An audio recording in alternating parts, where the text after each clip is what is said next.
Hi friends, welcome to my channel. ఈరోజు నేను సింపుల్గా టమాటా రైస్ అయితే చేస్తున్నాను. ఒక గ్లాస్ బియ్యం తీసుకున్నాను. ఒక గ్లాస్ బియ్యానికి 1/2 కిలో టమాటాలు అంటే 5 టమాటాలు తీసుకోవాలి. టమాటా రైస్ అయితే రెడీ చేసుకుందాము. స్టవ్ వెలిగించుకొని కుక్కర్ అయితే పెట్టుకోవాలి ఫ్రెండ్స్. 1 స్పూన్ నెయ్యి వేసుకోవాలి. 2 స్పూన్ల ఆయిల్ వేసుకోవాలి.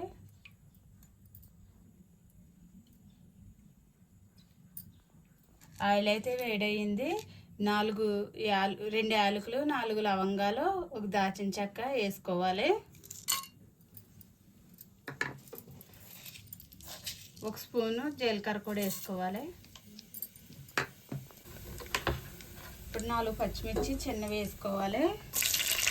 1 ఉల్లిపాయ మీడియం సైజ్ ఉల్లిపాయ తీసుకొని ఇలా సన్నగా కట్ చేసుకొని వేసుకోవాలి.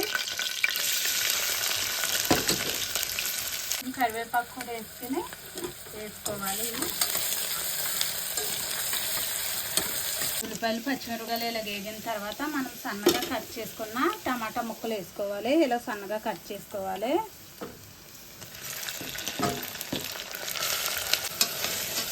ఇవి కూడా మనం మెత్తగా మగ్గించుకోవాలి. టమాటాలు ఇలా మగ్గుతున్నప్పుడే మనం ఫ్రెష్గా నూరుకున్న అల్లం వెల్లుల్లి పేస్ట్ వేసుకోవాలి. 1 స్పూను. 1 స్పూన్ సాల్ట్ కూడా వేసుకోవాలి.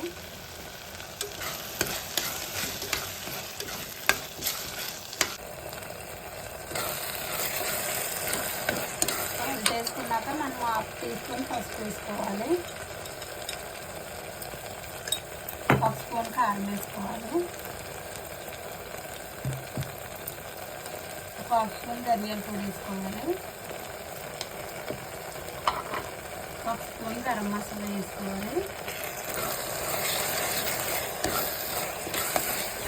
ఇలా కలుపుకున్న తర్వాత మనము నానబెట్టుకున్న బియ్యం వేసుకోవాలి. నీట్గా కడుక్కొని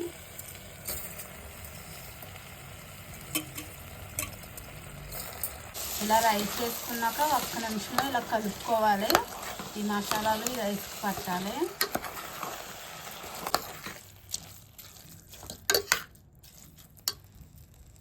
ఇలా కలుపుకున్న తర్వాత మనం 1 గ్లాస్ బియ్యం తీసుకున్నాం కదా, 1 గ్లాస్ బియ్యానికి 1.5 గ్లాసుల వాటర్ అయితే సరిపోద్ది. కుక్కర్లో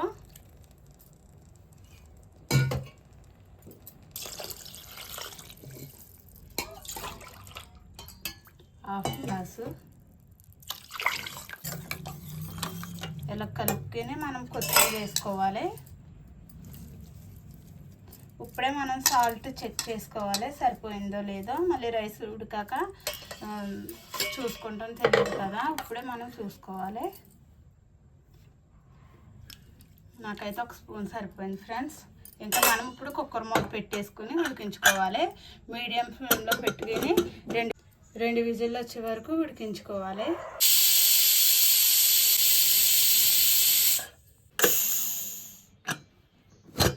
ఓకే, టమాటా రైస్ అయితే రెడీ అయిపోయింది ఫ్రెండ్స్. ఇలాగొచ్చింది చక్కగా. ఇలా చేసుకుంటే కుక్కర్లో తొందరగా అయిపోతుంది మనకి.